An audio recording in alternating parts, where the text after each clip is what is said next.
मुझे लगता है कि पता नहीं कनाडा को क्या हो गया है, और कनाडा क्या, खासतौर से जस्टिन ट्रूडो, उनको लगता है कि कुछ दुमछल्ले जो हैं वहाँ पर, मैं उनको दुमछल्ले ही कहूँगा, जिनकी अपनी कोई हैसियत नहीं है, वो जिस तरीके से भारत को आंखें दिखाना चाहते थे और उनको लगता था कि एक मीडिया में एक इस तरीके का गढ़ा जाए नैरेटिव जिसके बाद भारत को आप बैक फुट पे धकेल लेंगे। उसके बाद आप देखिए जस्टिन ट्रूडो की हालत वहां पर क्या हो गई है, लगातार एक्सपोजर। और देखिए हद तो ये हो गई कि गोल्डी बरार जैसे आतंकवादी को जो है कनाडा ने अपनी मोस्ट वांटेड की सूची से हटा दिया है। क्या करना चाहता ट्रूडो? ये बार बार ये दिख रहा है, और मैं तो कहता हूं, देखिए कनाडा का पप्पू है।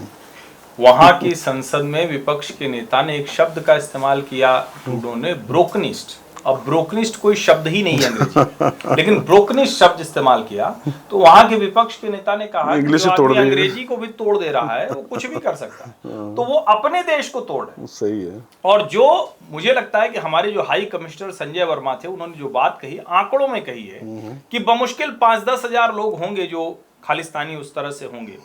ठीक है, उनके पीछे कुछ लोग खड़े होंगे, 1,50,000 लोग, लेकिन 8 लाख जो सिख आबादी है वो भारतीय है, पूरी तरह से उसी विचार को रखती है। ये लोग जिस तरह से खालिस्तानी, सो कॉल्ड खालिस्तानी, उसको इन कनाडाई और अमेरिकी आतंकवादियों ने जिस तरह से धंधा बना रखा है, उस पर भी रोक लगाने की जरूरत है। और मुझे लगता है कि उस पर बड़ी चोट भारत सरकार पहुंचा रही है।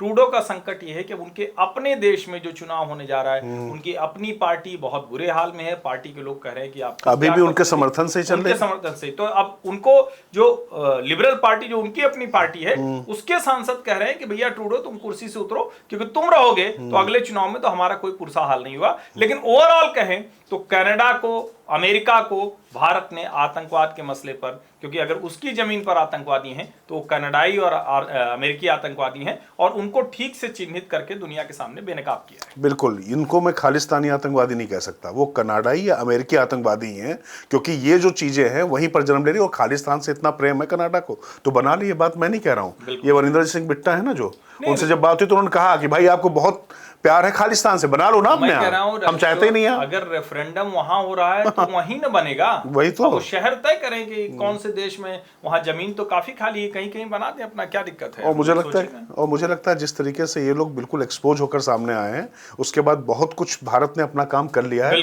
90% काम हो गया और बाकी काम चुनाव के बाद वहां पर भी हो जाएगा।